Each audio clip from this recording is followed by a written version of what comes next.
अच्छी योजना है, जो कि हमारे को देती है प्रोटेक्शन, पूरी फैमिली का प्रोटेक्शन देती है। जिनको बीपीएल कार्ड है, फ्री में निःशुल्क अनाज मिलता है, उसका जन आधार कार्ड निःशुल्क होता है और निःशुल्क इलाज किया जाता है। माँ योजना के तहत जो जन आधार कार्ड है, जिसमें इनकम टैक्स में जो लायबिलिटी कट ऑफ है, उससे अगर ज़्यादा है तो उनको 850 रुपये पूरे परिवार का एक इंश्योरेंस का माध्यम है। एक 850 मात्र से पूरे परिवार का इंश्योरेंस होता है, जो कि इलाज के लिए निःशुल्क होता है। ये जन आधार कार्ड एक्टिवेटेड रखना होता है, साल में एक बार भरा जाता है। तो इसे ई मित्र के द्वारा आप भरें और अपना जन आधार जनरेट करें, ताकि जन आधार कार्ड से आपको बहुत सारे लाभ मिलते हैं। आपको त्वरित इलाज के साथ साथ निःशुल्क दवाइयाँ, इलाज, ऑपरेशन सब निःशुल्क उपलब्ध होते हैं। तो आप परेशान नहीं हो, इसलिए इसको ज़रूर आप अपलोड करें। जन आधार एक बहुत ही अच्छी योजना है, इसका लाभ उठाएँ। जनता को हम कहना चाहेंगे कि आप सभी इन जितनी राज्य सरकार के द्वारा जो योजनाएँ चल रही हैं, ये आप लोगों के लिए है। आप इसका लाभ उठाएँ और सब इस स्वस्थ रहें, लेकिन जब आवश्यकता हो, तो इनका लाभ उठाना चाहिए।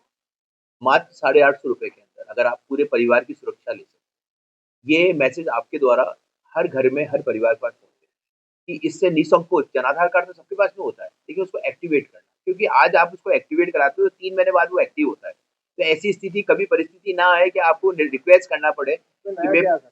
हैं? तो नया क्या है? नहीं, नहीं इसको लोगों ये सुनो, नया कुछ नहीं, ये हम लोगों सेंसिटाइज को कर रहे हैं। सेंसिटाइजेशन करना है। नाम परिवर्तन हो गया। सर ऐसा है इसका इसका सेंसिटाइजेशन, लोगों को पता तो है हमारे पास जन आधार कार्ड है, लेकिन वो एक्टिवेटेड नहीं होता है। तो उसमें काफ़ी सारी उनको कठिनाइयों का सामना करना पड़ता है। अगर वो सेंसिटाइज हो, एक्टिवेटेड रखें अपना कार्ड, तो उनको कोई असुविधा का सामना नहीं करना पड़ता। मैं आपको बताना चाहूँगा, रोज़ मेरे पास में कई केस आते हैं जिनके जनाधार कार्ड होते हैं लेकिन उनपे रसीद नहीं होती है। तो हमको उनको निरोगी राजस्थान में बुक करना पड़ता है और उनको रिक्वेस्टिंग वे पे रहता है कि मुझे सीटी कराना है, एमआरआई करानी है, जाँच करानी है। आपको ये सिर्फ़ 850 रुपए वार्षिक रूप से देने से आप अस्पताल में इम्प्लांट डलवा सकते हो, स्टेंट डलवा सकते हो, महँगा से महँगा इलाज करा सकते हो, ऑपरेशन करा सकते हो। जो दवा उपलब्ध नहीं है वो हम बाज़ार से लाके दे सकते हैं। तो सिर्फ़ 850 रुपए आपकी 1 साल के लिए अगर परिवार की सुरक्षा होती है, तो यही हम पब्लिक को सेंसिटाइज़ करना पड़ता है। कई बार हमें दुःख होता है कि उनके पास जनाधार कार्ड नहीं हो लेकिन एक्टिवेट नहीं कर पाए क्योंकि अज्ञानता के कारण। उस अज्ञानता को दूर करने के लिए, सेंसिटाइज़ करने के लिए मीटिंग तो ये आभा ऐप आपको सबके जैसे मोबाइल में अपन ऐप डाल के रखते हैं, ऐसे एक आभा ऐप यहाँ पर जो हर निवासी, हर व्यक्ति के मोबाइल में ऐप होना चाहिए जिसका स्मार्टफ़ोन। उसका इतना फ़ायदा है कि जब कभी भी आप अस्पताल के अंदर आएँगे तो आपको ओपीडी की लाइन में नहीं लगना। जगह-जगह हमने इस तरह के हमने बोर्ड लगा रखे हैं कतारों से बच्चे वाले।